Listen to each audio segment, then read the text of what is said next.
Ni Héctor Chumpitaz, ni Roberto Chale, ni Lucho Cruzado, ni Juan Carlos Solitas, Percy Rojas, ni mucho menos Osvaldo Cachito Ramírez. Universitario solamente ha tenido un jugador que vistiendo la camiseta crema fue a dos mundiales. Y ese jugador se llama Germán Leguía Drago. Vamos con la historia. Perú, como todos sabemos, clasifica por primera vez a un mundial en 1969. Antes había ido al mundial del 30, invitado. Pero a México 70 consigue la clasificación luego de eliminar de manera brillante a Bolivia y Argentina. En ese equipo, como suplente, estaba un joven Percy Rojas, pero Percy Rojas no va al mundial. ¿Quiénes van al mundial? Héctor Chumpitaz, Roberto Chale, Lucho Cruzado, Pedro González, Nicolás Fuentes, Javier González, los dos arqueros suplentes, Rubén Correa, Jesús Goizueta, etcétera, etcétera, etcétera. Perú lo eliminan en cuarto de final, lo elimina el que iba a ser el campeón, Brasil a ganarle 4-2. Y parte de ese equipo continúa en el eliminatorio del 73 para definir quién iba al Mundial de Alemania. ¿Qué ocurre? Que nos eliminan. Nos elimina Chile. En una eliminatoria muy controversial en la cual Roberto Scarone, que había dirigido a la U subcampeona de América en el 72, tiene al parecer un roce con Teófilo Cubillas, lo saca en un partido clave en Santiago al Nene, luego no lo incluye en el desempate, en fin. Y además,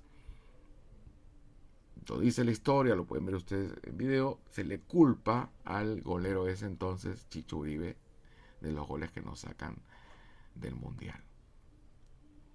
Para el 78 sí estuvieron algunos de esos jugadores y otros que se fueron incorporando.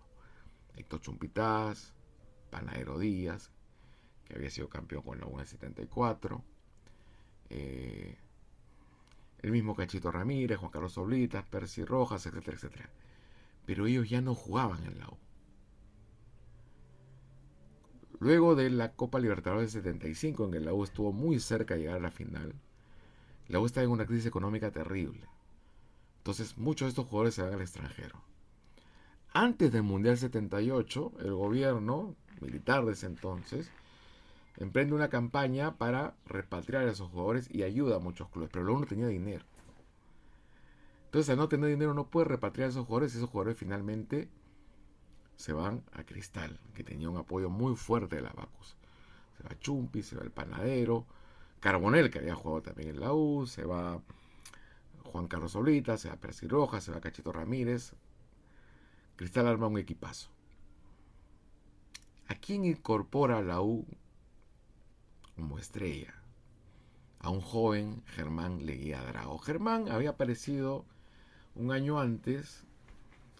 Él ya tenía experiencia en lawn tenis, pero había ganado popularidad porque fue quien anotó el gol que le permitió a Deportivo Municipal mantenerse en la categoría en una definición contra Cienciano, si no me equivoco, jugaba en el estadio de Matute.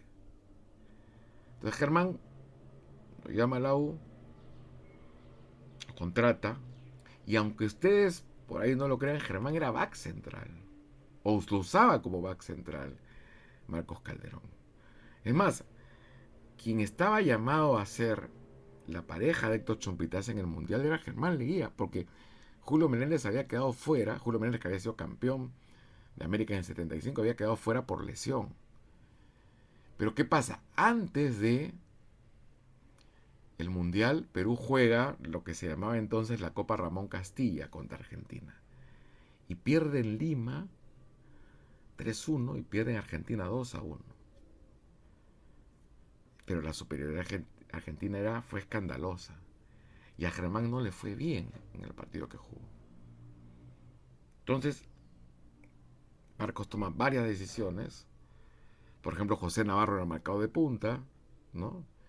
Y al final, en el Mundial, como todos ustedes saben, la defensa titular de Perú fue Jaime Duarte, que no era marcado de punta derecho. Héctor Chumpitaz, Rodolfo Manso y el Panadero Díaz. Sin embargo, Germán viajó. Germán juega un partido. Germán juega en la primera fase ante Irán. Un partido que Perú lo gana 4-1 y que invito a volver a ver porque esa diferencia que se ve en el marcador no es tanta de lo que se ve en el juego. Yo he visto el partido otra vez y la verdad que Irán nos hizo mucho daño atrás. Y falló varios goles. Como que también nosotros fallamos algunos goles también, ¿no? Germán entró por Rodolfo Manso. Bueno, después todos sabemos cómo termina ese mundial. Para el año 82, Germán no juega las eliminatorias. Perú había formado un equipo, para mi gusto, extraordinario. De lo que he visto, la mejor selección peruana de todos los tiempos. Y además tenía un genio en el banco, que era Elba de Padua Limatín. Germán no juega la eliminatoria, porque no tenía sitio. La selección era un arquerazo como Quiroga, una defensa infranqueable, Duarte, Chumpitaz, Díaz y Roberto Rojas, Cueto, Velázquez y Uribe, porque Cubilla solo jugó el primer partido contra Colombia y después, en esa época, no era como ahora que había obligación de los clubes de prestar jugadores. Y arriba Barbadillo, Oblitas y Guillermo La Rosa. En esa época, insisto, había problemas con los clubes, incluso Panamericana, que era el auspiciador de, el gran sponsor de la selección, tuvo que comprar el pase a algunos jugadores, en fin. Entonces, Tim, ante los problemas que había para traer algunas estrellas, ¿no? Sobre todo Barbadillo y Oblitas. Oblitas jugaba en el Cerecien de Bélgica, Barbadillo jugaba en México todavía, si la memoria no me falla, decide hacer un experimento, ¿no? E inventa aquello que se llama los punteros mentirosos. ¿Quiénes eran los punteros mentirosos? Eran José Velázquez, perdón, Germán Leguía y Eduardo Velázquez, ¿no? Porque Perú en realidad, si bien en el papel jugaba 4-3-3, supuestamente con dos punteros muy en la línea, como eran Juan Carlos y Patrulla, en realidad Juan Carlos y Patrulla se tiraban a veces al medio para tocar con los volantes, se metían en diagonal y quienes iban por los costados eran los laterales. Rojitas estaba en su mejor momento y Jaime ni qué decir. Entonces, bajo esa perspectiva, Velázquez, que supuestamente iba por derecha, y Germán, que iba tirado por izquierda, en realidad jugaban como interiores y se retrasaban para armar con los volantes. Y los que pasaban por los costados eran Jaime y Roberto Rojas. Roberto Rojas se lesiona contra Argelia en la gira de 3 continentes. Tardan en llegar algunos jugadores, pero Velázquez y Leguía la rompen. Leguía tiene partidos extraordinarios, ¿no? Contra Fiorentina, contra Hungría, ¿no? Y entonces empieza la duda. Jugamos como en el 81, con Juan Carlos y con Barbadillo por las puntas, o seguimos con Germán y con Eduardo Velázquez como punteros mentirosos, que no ha sido tan bien en la previa, ¿no? Recuerden que en esa previa fue el famoso triunfo contra Francia en el Parque de los Príncipes. Al final se hizo una mixtura, ¿no?